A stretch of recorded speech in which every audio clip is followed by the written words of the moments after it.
ભક્તિર્જીને ભક્તિર્જીને ભક્તિર્દિને દિને સદા મેસ્તુ સદા મેસ્તુ સદા મેસ્તુ ભવે ભવે. હમણાં જ આપણે અધ્યાત્મ સારમાં જોયું કે નિર્દોષ થવું હોય તો નિર્દોષ વ્યક્તિનો શું કરવો જોઈએ? સંગ કરવો જોઈએ. અને આ જગતમાં સર્વશ્રેષ્ઠ નિર્દોષ હોય તો અરિહંત પરમાત્મા, સિદ્ધ પરમાત્મા આપણા માટે તો અત્યારે દૂર છે. અરિહંત પરમાત્મા સ્થાપના નિક્ષેપે આપણને મળ્યા છે. તો એમના ગુણોને, એમના સ્વરૂપને સમજવાનો પ્રયત્ન કરીએ. એ પણ એક પ્રકારનો એ વિશિષ્ટ સત્સંગ જ છે. અને માટે જ આપણે બીજા વિષય તરીકે શું લીધું છે? વર્ધમાન ચક્રસ્તવ. પરમાત્માના અનન્ય ભક્ત એવા સમ્યક દ્રષ્ટિ સૌધર્મેન્દ્ર, એમણે પ્રસન્ન થઈને સિદ્ધ સેન દિવાકર સૂરી આચાર્ય ભગવંતને આપેલું વર્ધમાન ચક્રસ્તવ, જેમાં અરિહંત પરમાત્માના કેટલા વિશેષણો છે? 273 વિશેષણો. અત્યાર સુધીમાં કેટલા વિશેષણો જોયા આપણે? 26 જોયા. આજે કદાચ 6 વિશેષણ જોઈને આ બીજો આલાવો, કુલ 11-12 આલાવા છે, એમાંથી બીજો આલાવો કદાચ આજે પૂરો થાય. જોઈએ. 27મું વિશેષણ આવે છે વિજ્ઞાનાનંદ પર બ્રહ્મૈકાત્મ્ય સાત્મ્ય સમાધયે. જેને ગોખવું હોય તો જરાક બરાબર ઉચ્ચાર સમજી લેવો જોઈએ. વિજ્ઞાનાનંદ, વિજ્ઞાન વત્તા આનંદ, પછી છે પરબ્રહ્મ, પછી છે એકાત્મ્ય, પછી છે સાત્મ્ય, અને પછી છે સમાધયે. અને પરબ્રહ્મ અને એકાત્મ્યની સંધિ થઈ ગઈ પરબ્રહ્મૈકાત્મ્ય. વિજ્ઞાનાનંદ પરબ્રહ્મૈકાત્મ્ય સાત્મ્ય સમાધયે. આત્માનું સ્વરૂપ સચ્ચિદાનંદ સ્વરૂપ, સચ્ચિત અને આનંદ. તો આનંદ શબ્દ તો આવ્યો, વિજ્ઞાન વત્તા આનંદ. ચિત્ત એટલે જ્ઞાન, ચિત્ત એટલે જ્ઞાન, ચૈતન્ય. તો અહીંયા માહિતી જ્ઞાન નહીં, સંસાર આખી દુનિયામાં ક્યાં શું થઈ રહ્યું છે એને બધું જે તમે ટીવી દ્વારા માહિતી મેળવો, બધી ઇન્ટરનેટ દ્વારા, એ જ્ઞાનની વાત નથી. આત્માનું સ્વરૂપ જ એવું છે. સબ્જેક્ટ કોઈ ન હોય તો પણ જાણવાનો એનો સ્વભાવ જ છે. બરાબર? અને કેવલ જ્ઞાન સ્વરૂપ આત્મા છે. આખા વિશ્વનું ત્રિકાલિક પ્રતિબિંબ લોકાલોકનું આત્મામાં નિરંતર સહજપણે પડ્યા કરતું હોય એવું કેવલ જ્ઞાનમય આત્માનું અદ્ભુત સ્વરૂપ છે, જેનું આપણે બુદ્ધિથી કલ્પના કે ચિંતન પણ જલ્દી ન કરી શકીએ એવું અચિંત્ય અકલ્પનીય એ કેવલ જ્ઞાનમય આત્માનું સ્વરૂપ છે. અને સાથે આનંદમય આત્માનું પરમ આનંદ, અનંત આનંદમય આત્માનું સ્વરૂપ છે. આત્માના અસંખ્ય પ્રદેશો છે. પ્રત્યેક પ્રદેશે અનંત આનંદ સહજપણે એમાં રહેલો છે. એને માટે ક્યાંય કંઈ કરવાની જરૂર નથી. સાકરને મીઠી બનાવવા માટે કંઈ નાખવું પડે? એમાં કાંઈ નાખવું ન પડે નહીં. એમ આત્માને આનંદ માટે કાંઈ કરવું ન પડે. ઉલટું આપણે કરીએ છીએ ને એ જ બાધારૂપ બને છે. દૂધમાં મેલણ નાખો ને થોડી વારે જઈને જુઓ. ગઈકાલે દાખલો આવ્યો હતો ને કે જલેબી થઈ છે પછી ખાશું. 2 દિવસ પહેલાં આવ્યો દાખલો. અને ચેલો થોડી વારે જઈને જુએ કે જલેબી થઈ કે નહીં. એમ દહીંમાં મેલવણ નાખો ને પછી થોડી વારે જોયા કરો કે દહીં જામ્યું કે નહીં, જામ્યું કે નહીં. એમ હલાવ્યા કરો તો પછી દહીં જામે નહીં જલ્દી. એટલું એને શાંત સ્થિર રહેવા દો, પોતાની મેળે એ જામશે. પાણી કે કોઈમાં કચરો પડ્યો હોય તો પણ તમે મૂકી દો, થોડી વાર શાંત મૂકી દો, ઓટોમેટિક ધીરે ધીરે કચરો નીચે બેસી જશે. તમે ઉપરથી પાણી પછી લઈ શકશો આરામથી. એવી રીતે આપણે જે કંઈ કરીએ છીએ ને એ ઉલટું બાધારૂપ બને છે. કાંઈ ન કરો, માત્ર શાંત રહો બસ. કાયાને જરા સ્થિર હલવા ન દો, જરા પણ વાણીથી કાંઈ ઉચ્ચાર ન કરો, કોઈ મંત્ર પણ કશું જ નહીં, અને મનથી પણ કાંઈ વિચાર નહીં. અશુભ તો નહીં, શુભ પણ નહીં. આગળની ભૂમિકામાં શુભ વિચાર પણ બાધક છે. હું આત્મા છું આટલો પણ વિચાર હોય ત્યાંથી આત્માનો અનુભવ ન થાય. એ વિચાર પણ શાંત થઈ જવો જોઈએ. શરૂઆતમાં જોઈએ, બરાબર, હું શરીર નથી, હું આત્મા છું. શરૂઆતમાં આ વિચાર, આ જાગૃતિ જોઈએ. પણ પછી આગળ જતાં તો બિલકુલ નિર્વિચાર નિર્વિકલ્પ થવાય, ત્યારે જ આત્માનો અનુભવ થાય. એટલે કાંઈ નથી કરવાનું. વિચાર, સારો વિચાર પણ નહીં, મંત્ર જાપ પણ નહીં. પોતપોતાના સ્થાને બધાનું મહત્ત્વ છે. જાપનું મહત્ત્વ એના સ્થાને છે, શુભ ચિંતનનું એના સ્થાને મહત્ત્વ ભલે છે. પણ આગળની ભૂમિકામાં જ્યારે આત્માનો અનુભવ કરવાનો વારો આવશે ને ત્યારે તો બધા જ વિચારો આત્મા શું કે ત્યારે નૌકાર મંત્ર પણ ત્યારે નહીં જોઈએ પછી. બરાબર? તમે બરાબર સમજજો, ઉલટું અર્થ નહીં લેતા પાછા. નૌકાર મંત્રનું સ્મરણ કરવા યોગ્ય છે, પણ આગળ જતાં એક એવી દશા આવશે બરાબર તમે સમજણપૂર્વક સમ્યક પ્રકારે એનો નિયમિત અભ્યાસ કરતા હશો ત્યારે જે પણ મંત્ર છે ઓટોમેટિક સહજાત્મ સ્વરૂપ પરમ ગુરુ એ પણ શાંત થઈ જશે. બરાબર ને એલડીશા? હા, આત્મભાવ અને ભાવતા જીવ લય કેવળ જ્ઞાન એ પણ શાંત થઈ જશે. હા, પછી શું છે? પરમ ગુરુ નિર્ગ્રંથ સર્વજ્ઞ દેવ, હા એ મંત્ર પણ પછી શાંત થઈ જશે. શરૂઆતમાં બધું ઉપયોગી હોય, બરાબર. તમે સ્કૂટર ચલાવવા માટે શરૂઆત કિક મારો, બરાબર ને, પછી ઘડી ઘડી કિક મારા ન કરો. એકવાર કિક મારો, સ્ટાર્ટ થઈ ગયું એન્જિન, પછી બસ ઘડી ઘડી લાત મારવાની ન હોય. આ મંત્રો કે આવા જે શુભ ચિંતનો વગેરે છે એ આ કિક મારવાના સ્થાને છે. પ્લેનને ઉપર ઉડાડવું હોય તો શરૂઆતમાં રનવે ઉપર દોડે અને પછી એકવાર લિફ્ટ થઈ જાય ઉપર, પછી કંઈ દોડવાની જો પછી ઉપર ઉડ્યા જ કરે. એવી રીતે શરૂઆતમાં આ બધી તબક્કાઓ ઉપયોગી છે. જાપ છે, આત્મચિંતન છે, હું આત્મા છું વગેરે વગેરે. પણ પછી આગળ જતાં એ બધું જ શાંત થઈ જાય, બિલકુલ ચિત્ત ખાલી થઈ જવું જોઈએ. મન કે થોટલેસ માઇન્ડ, થોટ એટલે વિચાર રહિત મન થાય. ધ્યાનની વ્યાખ્યા પણ શું કરી?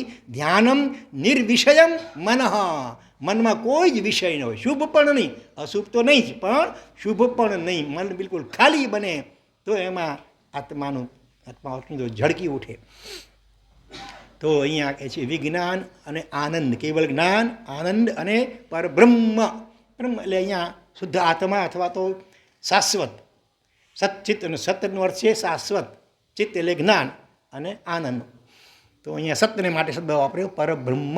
ત્રિકાલા બાધિત, ભૂતકાળમાં એવો કોઈ કાળ નહોતો કે જ્યારે આત્મા નહોતો અને પછી કોઈ બ્રહ્માએ કોઈ ઈશ્વરે એનું સર્જન કર્યું હોય, અને ભવિષ્યમાં એવો કોઈ કાળ નહીં આવે.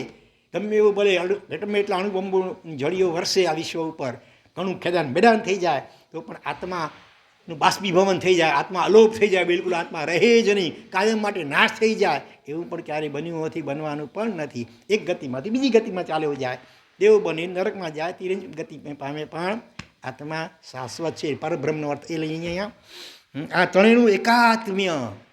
આ ત્રણેય ગુણો શેમાં? આત્મા ગુણવાન, ગુણી છે. આ બધા ગુણો છે આત્માના.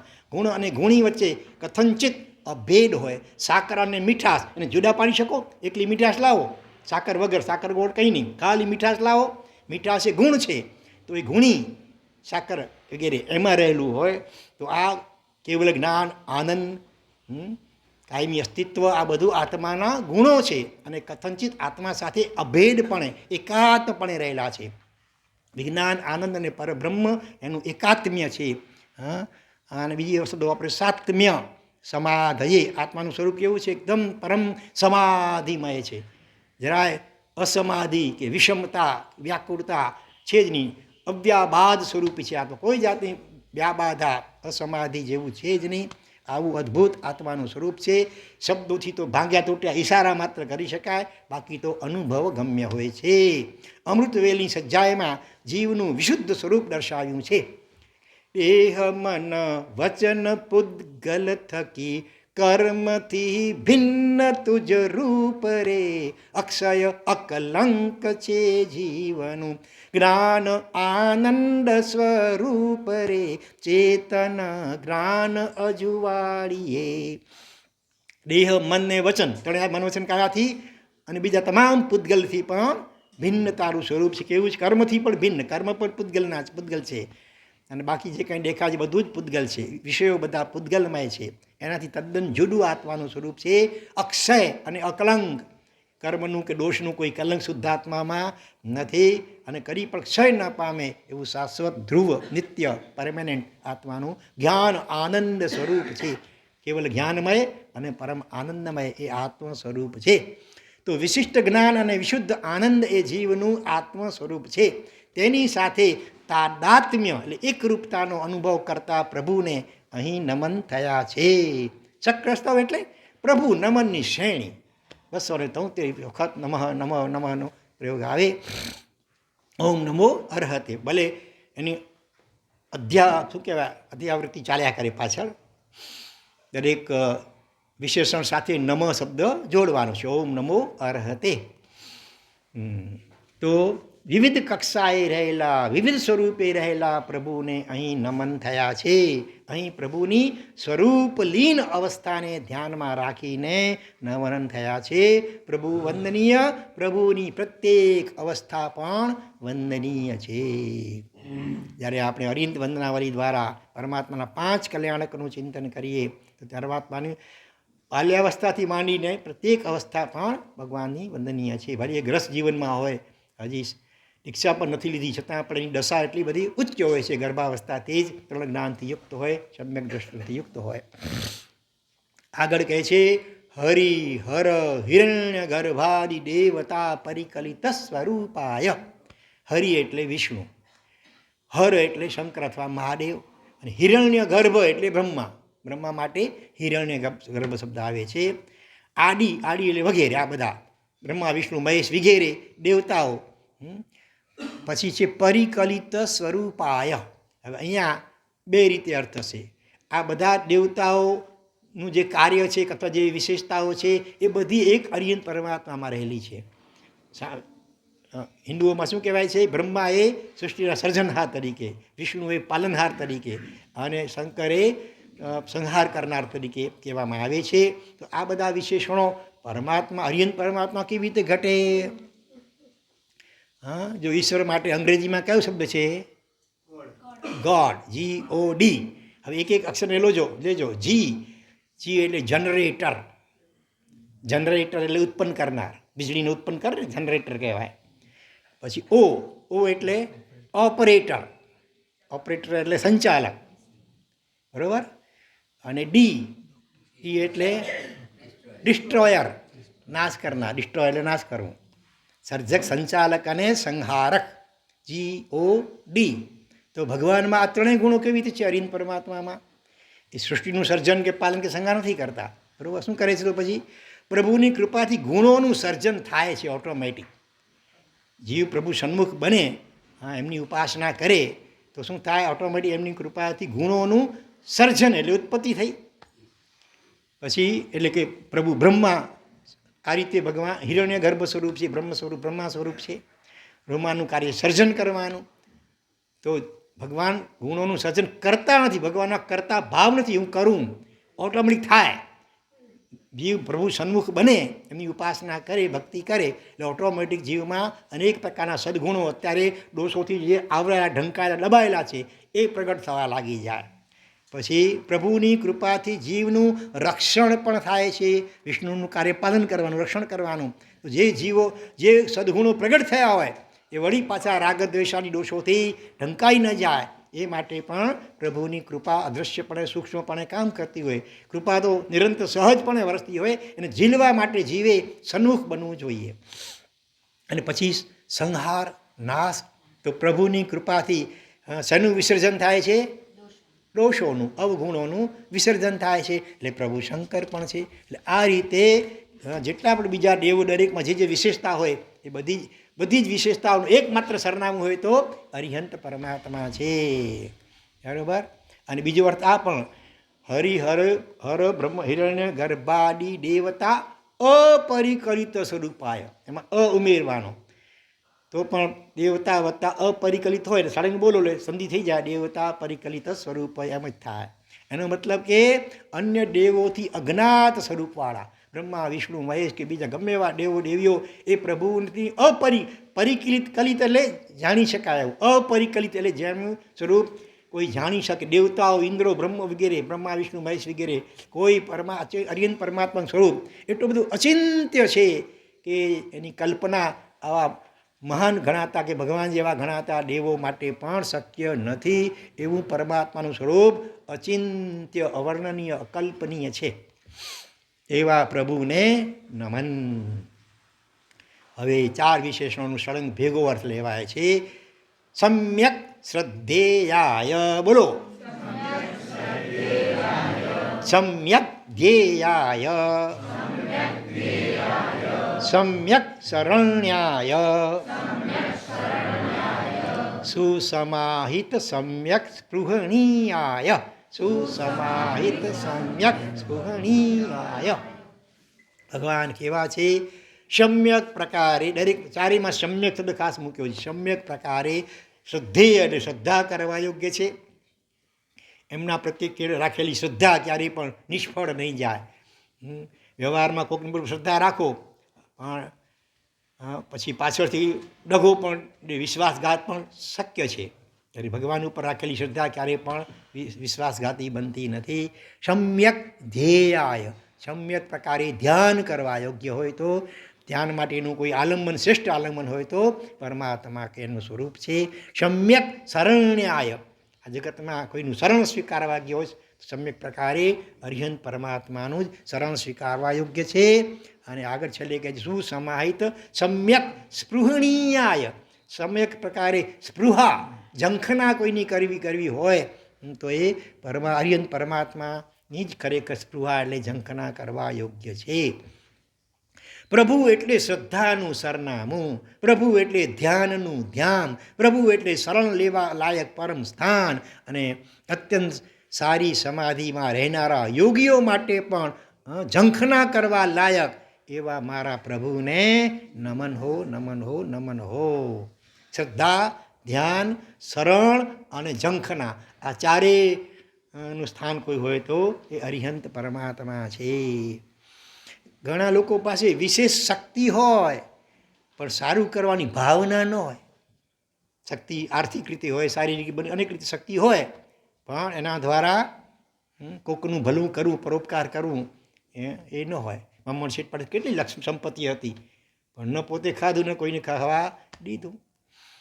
કેટલાક ઘણા પાસે ભાવના હોય પણ વિશેષ શક્તિ ન હોય.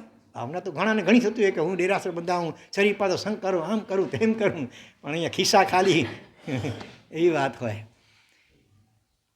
અને ઘણા પાસે ભાવના અને શક્તિ બંને હોય છતાં એક ચીજનો શું હોય? ગુડવિલ ન હોય. રોકફેલર પાસે પૈસો ઘણો હતો, પૈસા હતા અને પાછળથી ભાવના જાગી પાછળથી, ભલે પણ પહેલાં એની ગુડવિલ ખતમ થઈ ગઈ હતી. અને એક પ્રકારે અનિતિ કરીને પૈસા ભેરા કર્યા હતા, એટલે ગુડવિલ નહોતી. માણસને ત્યાં જવાનું મન થાય કે જ્યાં ત્રણેય હોય, જેની પાસે શક્તિ પણ હોય પરોપકાર કરવાની વિશિષ્ટ રીતે, જેની ભાવના પણ હોય બધા જીવોને સુખી બનાવી દેવાની, અને પછી ગુડવિલ પણ દેવતાઓને ઇન્દ્રો પણ જેના વખાણ કરતા હોય. આ પ્રભુમાં આ ત્રણેય ચીજો છે. માટે જ પ્રભુ પરમ શ્રદ્ધેય છે, પરમ ધ્યેય છે, પરમ શરણ્ય છે, પરમ સ્પૃહણીય છે. ઘણા વર્ષો પૂર્વે, હવે બરાબર કાન ખુલ્લા રાખી સાંભળજો, દૃષ્ટાંત આવે છે બે. ઘણા વર્ષો પૂર્વે શ્રી શંખેશ્વર પાસનાથ પ્રભુના દરબારમાં ભંડારમાંથી નીકળેલી કેટલીક ચિઠ્ઠીઓ વાંચવા મળેલી. રૂપિયાની નોટો તો નાખે લોકો, 1000, 500 વગેરે સોના લગડીઓ પણ નાખે, પણ કેટલીક વાર ચિઠ્ઠીઓ નીકળે, બોલો, નનામી ચિઠ્ઠી હોય. પણ ત્યાં આવું ઘણીવાર બને છે એવું ભંડાર ગણનારા કાર્યકર્તાઓનું કેવું હતું. એકાદ વાર નથી, અવારનવાર બને, ચિઠ્ઠીઓ નીકળે અંદરથી લખેલી. યાદ છે ત્યાં સુધી અક્ષરશ આ પ્રમાણેનું એક ચિઠ્ઠીમાં લખાણ હતું. શું લખાણ હતું? કે પ્રભુ ભગવાનને સંબોધીને એ ચિઠ્ઠી લખાયેલી હતી. આજથી ફક્ત 28 દિવસ પછી શું છે? મારા લગ્ન છે. દીક્ષા નહીં, મારા હતા. મારી હોય તો થાય મારી દીક્ષા. તો બધાને આમંત્રણ આપવું અને તને ન આપવું તો કેમ ચાલે? એટલે ભગવાન સાથે કેટલો આત્મીયતાનો નાતો જોડાયો હશે. આ પત્રને મારા તરફથી આમંત્રણ ગણજે, ઇન્વિટેશન ભગવાને આપ્યું. તમે એક વાર એમ આજકાલ અપાય છે, દેરાસર જઈને મૂકી આવો ને લગ્ન આમંત્રણ પત્ર, પણ હાથે લખ્યું છે કાંઈ આવું કાંઈ? તો હવે છપાયેલું હોય, કોકે લખ્યું ને છપાઈ ગયું ને નાખી દો, બરાબર છે. પણ તમે હાથે આવું કંઈક લખીને ક્યારે પ્રયોગ વિચારજો જ્યારે. તો આ પત્રને મારા તરફથી આમંત્રણ ગણજે. 2 વર્ષની ઉંમરથી લઈને આજ સુધી રોજ ક્યારેય પૂજા છોડી નથી. એવા કેટલા દાખલા છે? 2 વર્ષ કે 1 વર્ષથી કે 41મા દિવસથી માનીને નિયમિત પૂજા કરી હોય. એટલે 6 મહિના 12 મહિને જવા દો, 1 વર્ષથી પછી નિયમિત પૂજા કરી હોય છે. કઈ ભાગશાળી ગુજરાતી સમાજમાં ઘણા એવા મળશે. 41મા દિવસથી માનીને બાળકને રોજ પૂજા કરાવી નિયમિત. હા, આવું આપણામાં ક્યારે થશે? અપૂર્વ અવસર એવો ક્યારે આવશે? કચ્છી સમાજ આવો ક્યારે જાગૃત થશે? હા, સારી ગાલ હે, છતાં હજી સંતોષ મળે છે. હા, સાહેબે ઘણા પ્રયત્નો કર્યા ભગીરથ, એટલે તો પણ આજે મને અણસાર એવો છે કે મારે જે ઘરે જવાનું છે ત્યાં રોજ પૂજા શક્ય નહીં બને. કદાચ લખનાર બહેન હશે એવું લાગે છે. સાસરે જાય. એમાં પણ કદાચ ધારો કે ડેરાવાસી અને સ્થાનકવાસી પરિવારમાં લગ્ન થવાના હોય તો પણ એવું બને, અથવા ડેરાવાસી ભલે પરિવાર હોય પણ એમાંથી કોઈ પૂજા જ ન કરતો હોય, એવા તો ઘણા દાખલા આજકાલ મળતા હોય છે. એટલે રુચિ જ ન હોય, શ્રદ્ધા જ ન હોય, એટલે કદાચ પછી પૂજા શક્ય નહીં બને તો સંયોગવશ સ્વીકારવું પડી. શું કરીએ હવે, માતા પિતાએ ગોઠવ્યું કે જે કારણે, અને મારે હવે ત્યાં જવાનું જ છે, ત્યારે એક માંગણી આજે તારા ચરણે મૂકું છું કે મારો પૂજા ધર્મ કેવો રહે, અખંડ રહે, એવી મારી ઈચ્છા છે. આખા ઘરમાં પૂજાનું વાતાવરણ સર્જી શકે એવો તારો પ્રભાવ છે.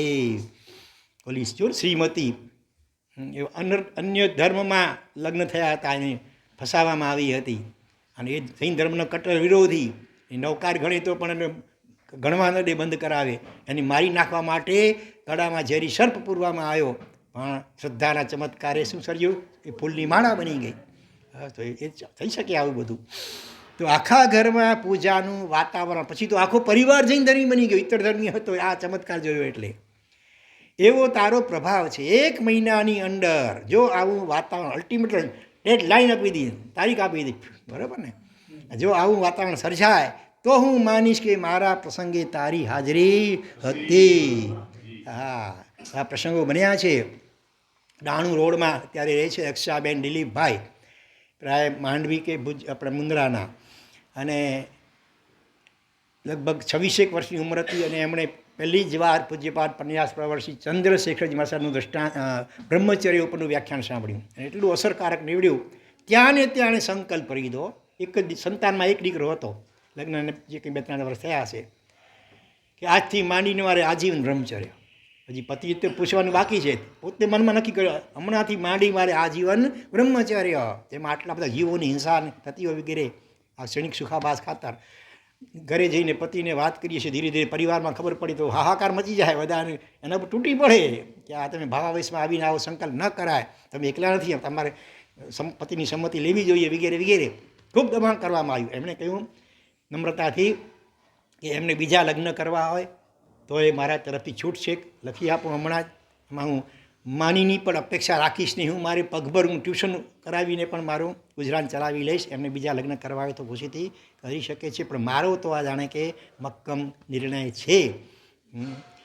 પતિ પણ વિચાર પડી ગયા, શું કરવું શું ન કરવું. એ પણ વીર સૈનિક હતા, એટલે કે ચંદ્રશેખર સાહેબના ખાસ યુવા ભક્ત હતા. લગભગ 15 દિવસ મનોમંથન ચાલ્યું હશે, એમણે તૈયારી કરી લીધી. પછી બંને જણાએ આજીવન વિધિપૂર્વક ચતુર્વિધ જ્ઞાન સમક્ષ, ભગવાન સમક્ષ એમણે આજીવન બ્રહ્મચર્યની પ્રતિજ્ઞા લીધી. એમણે બીજા લગ્ન કરવાની આ બેને છૂટ આપી હતી, એમણે બીજા લગ્ન કર્યા નહીં.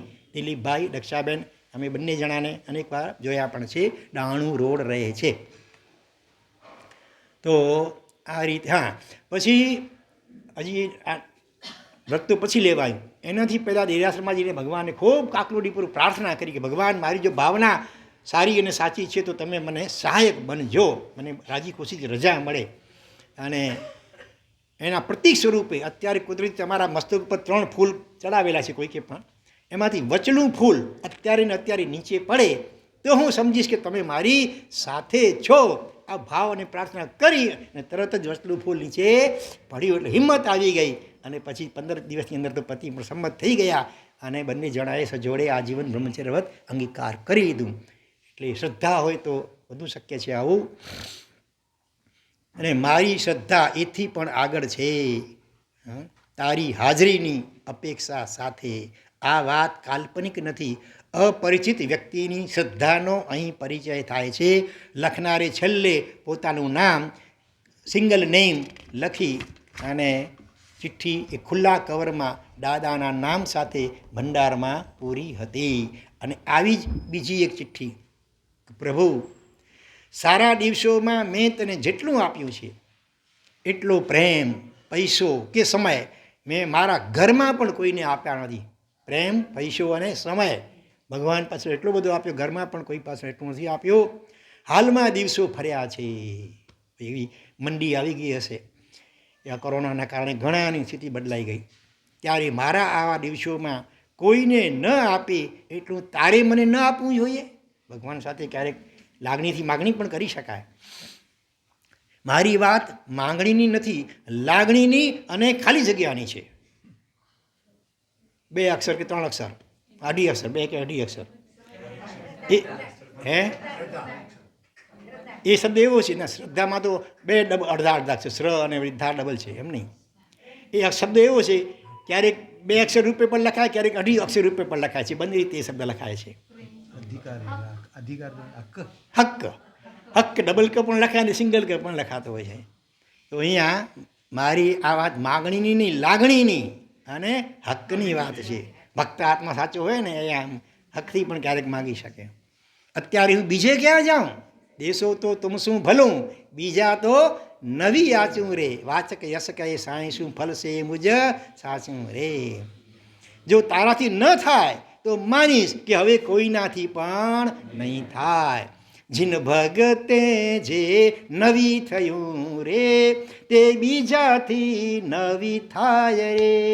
એ હું જે મુખે ભાંખીએ રે, તે વચન શુદ્ધિ કહેવાય રે. ચતુર વિચારો ચિત્ત મારે. સમ્યક્તની 3 શુદ્ધિ, મન શુદ્ધિ, વચન શુદ્ધિ ને કાય શુદ્ધિ. એમાં વચન શુદ્ધિમાં આ પ્રમાણે વર્ણન કર્યું કે કોઈ કે હાલ ફલાણા પીર ફકીર કે ફલાણા ઠેકાણે ચાલ, બધી તારી ઈચ્છા કે માનતા પૂરી થશે. ત્યારે સાચો સમ્યક દ્રષ્ટિ આત્મા, પ્રભુ ભક્ત આત્મા શું જવાબ આપે કે જીન ભગતે જે નવી થયું તે બીજાથી નવી થાય. ભગવાનની ભક્તિ કરતાં કરતાં કદાચ કોઈ અંતરાય કર્મ એવા હોય નિકાચિત બાંધેલા, કદાચ તુરંત દૂર ન પણ થાય, નિશ્ચિત વસ્તુ સિદ્ધ ન થાય, તો પછી બીજાથી તો નહીં જ થાય. આવા વચનો નીકળે એને વચન શુદ્ધિ કહેવાય. તો આપણે કે જો તારાથી ન થાય તો માનીશ કે હવે કોઈનાથી નહીં થાય. અંદાજ મુજબ આર્થિક કટોકટીમાં ફસાવાથી અસમાધિમાં રહેતા કોઈક ભાઈની આ ચિઠ્ઠી હશે. આવું લખાય કે ન લખાય એની ચર્ચામાં પડ્યા વગર આવું લખનાર કેવી સ્થિતિમાં હશે અને આવું લખવા માટે કઈ હદના સંબંધ અને શ્રદ્ધા જોઈએ તે વિચારવાનું છે. ભગવાન પ્રત્યે કેવું અનન્ય શ્રદ્ધા સમર્પણ ભાવ હશે. એટલે કે સમ્યક શ્રદ્ધેયાય, સમ્યક ધ્યેયાય, સમ્યક શરણ્યાય. દુઃખમાં પણ શરણ સ્વીકાર્યું હોય તો જેને તેનું નહીં, ભગવાનને શરણે જાઓ કે છે. ભગવાન ઉપર આવી અનન્ય અતૂટ શ્રદ્ધા રાખો, ભગવાનનું જ ધ્યાન ધરો, ભગવાનની જ ઝંખના કરો. સમ્યક 67 બોલની સજ્જાએમાં આજ હમણાં જે કથા કહી અહીંયા આપેલી છે, જોઈ શકો તો અહીં આવી વચન શુદ્ધિનો રણકાર દેખાય છે. તો ખરા અર્થમાં ધ્યાન કરવા યોગ્ય, શ્રદ્ધા કરવા યોગ્ય, શરણ લેવા યોગ્ય કોણ છે? પ્રભુ છે. દાદાના ભંડારમાંથી નીકળતી આવી કોઈ ચિઠ્ઠી લખનારના ભાવોને શ્રી શુભવીર વિજયજી મહારાજે બરાબર વાંચા આપી છે. બોલો કઈ પંક્તિ પૂજાની જેમાં આજ ભાવ વ્યક્ત થયો છે પાર્શનાથ ભગવાન પ્રત્યે? બીજાનો આસરો કાચો રે શંખેશ્વર સાહેબ સાચો. તો આ રીતે આ 29 વિશેષણો દ્વારા, 29 નહીં પણ 32 વિશેષણો દ્વારા આ બીજો આલાવો અહીંયા પૂરો થયો. હવે આગળ આવતીકાલથી ત્રીજો આલાવો અને ચોથો, બંને આલાવાઓ એમાં શું છે? એમાં પરમ દિવસથી નમોત્થોળમ સૂત્રમાં જે પરમાત્માના વિશેષણો આવે છે ને, એ બધા જ વિશેષણો, થોડાક બીજા પણ કદાચ હશે, પણ મોટાભાગના બધા જ વિશેષણો ત્રીજા અને ચોથા બંને આલામાં ભેગા મળી કરીને છે. બહુ અદ્ભુત રીતે એનું સુંદરમાં વર્ણન પણ કરવામાં આવ્યું છે. એ આપણે પરમ દિવસથી આગળ જોઈશું. આવતીકાલે શ્રાવણ સુધી નોમ એટલે શ્રી વિધિ પક્ષ ગચ્છના સંસ્થાપક શ્રી ભગવાન શ્રીમંદર સ્વામી દ્વારા પ્રશંસિત થયેલા સુવિધ શિરોમણી અને યુગપ્રધાન દાદા શ્રી આર્ય રક્ષિત સુરેશ્વરજી મહારાજા સાહેબ, એમની કેટલાસમી જન્ય તિથિ છે? 944મી તિથિ છે. તો એ નિમિત્તે વિધિ પક્ષ, જેનું બીજું નામ અચલગચ્છ અને અંચલગચ્છ પણ પછીથી પડ્યા. તો એમના જે પ્રભાવક આચાર્ય ભગવંતો કેટલાય થઈ ગયા.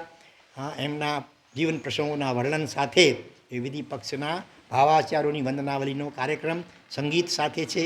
સંગીતકાર તરીકે નાસિકથી ભાવેશભાઈ આવશે અને વિધિકાર તરીકે આવશે વિશાલભાઈ, પંડિત વિશાલભાઈ, જે થોડા દિવસ પહેલાં પણ અહીંયા એક પ્રોગ્રામ આપી ગયા. ખૂબ સુંદર વિવેચન કરશે. તો ખાસ સારી સંખ્યામાં તમે તો આવજો, પણ તમારી સાથે મિનિમમ એક જણાને લેતા પણ આવજો. કદાચ જરૂર પડશે તો કાર્યક્રમ આપણે ક્યાં રાખીશું? આવતીકાલે બહાર રાખીશું કાર્યક્રમ. એટલે ચિંતા નહીં કરતા, પણ તમે લેતા આવજો. એમને એકલા નહીં હાલે આવતા, બરાબર? મિનિમમ એક જણને બધા લાવવાનું કોશિશ કરજો. પ્રેરણા કરજો, પછી જેટલી સફળતા મળે. વિશેષ અગ્રે વર્તમાન જીનાગ્રહ બોલાય હાર્દિક મિચ્છામી રૂપકરણ. ઓમ શાંતિ શાંતિ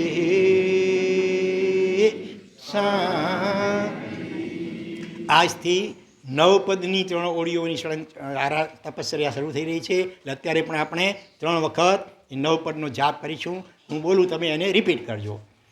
ઓમ રીમ નમો અરિહંતાણામ. ઓમ રીમ નમો સિદ્ધાણામ. ઓમ રીમ નમો આયર્યાણામ. ઓમ રીમ નમો ઉવજાયાણામ. ઓમ રીમ નમો લોય સવ્વ સાહુણામ. ઓમ રીમ નમો દંસણસ. ઓમ રીમ નમો નાણસ. ઓમ રીમ નમો ચારિતસ. ઓમ રીમ નમો તવસ. ઓમ રીમ શ્રી સિદ્ધચક્રાય નમઃ. ઓમ રીમ નમો અરિહંતાણામ. ઓમ રીમ નમો સિદ્ધાણામ. ઓમ રીમ નમો આયર્યાણામ. ઓમ રીમ નમો ઉવજાયાણામ. ઓમ રીમ નમો લોય સવ્વ સાહુણામ. ઓમ રીમ નમો દંસણસ. ઓમ રીમ નમો નાણસ. ઓમ રીમ નમો ચારિતસ. ઓમ રીમ નમો તવસ. ઓમ રીમ શ્રી સિદ્ધચક્રાય નમઃ. ઓમ રીમ નમો અરિહંતાણામ. ઓમ રીમ નમો સિદ્ધાણામ. ઓમ રીમ નમો આયર્યાણામ. ઓમ રીમ નમો ઉવજાયાણામ. ઓમ રીમ નમો લોય સવ્વ સાહુણામ. ઓમ રીમ નમો દંસણસ. ઓમ રીમ નમો નાણસ. ઓમ રીમ નમો ચારિતસ. ઓમ રીમ નમો તવસ. ઓમ રીમ શ્રી સિદ્ધચક્રાય નમઃ. તો જે તપસ્વીઓ આ તપમાં જોડાય એ બધાને રોજ આજે 10 મંત્રો થયા, બરાબર, એની ફક્ત એક જ માળા. સળંગ તમે 10 મંત્રો બોલી જાઓ, 9 પદના 9 અને એમ છેલ્લે સિદ્ધચક્રાય નમઃ, તો 10 થઈ ગયા. તો એની એક માળા. અને જો તમે છૂટું ગણવું હોય તો દરેક પદની એક છૂટી માળા કાઢો. એટલે ઓમ રીમ નમો અરિહંતાણની એક માળા, પછી બીજું ઓમ રીમ નમો સિદ્ધાણની એક માળા. એ રીતે તમે કરી શકો. અને કાં તો આ 10 મંત્રો સળંગ બોલી અને એની એક બાધી માળા ગણવાની રહેશે. અને બાકી આ બધી 9 ખમાસના 9 સાથિયા, 9 લોકો આવશ્યક વગેરે તે કાળ દેવવંદન આદિ, પ્રતિક્રમણ આદિ તમને પુસ્તિકાઓ અપાઈ ગઈ છે, આવી ગઈ છે. હા, તો જેમને જે તપમાં જોડાયેલા છે એ ચોપડી લઈ લેજો. અને આરાધના સમૂહમાં વ્યાખ્યાન પછી થશે. હા, આવતીકાલે, બરાબર, આવતીકાલે ક્રિયા વ્યાખ્યાનથી પહેલાં કરી લેજો સમૂહમાં.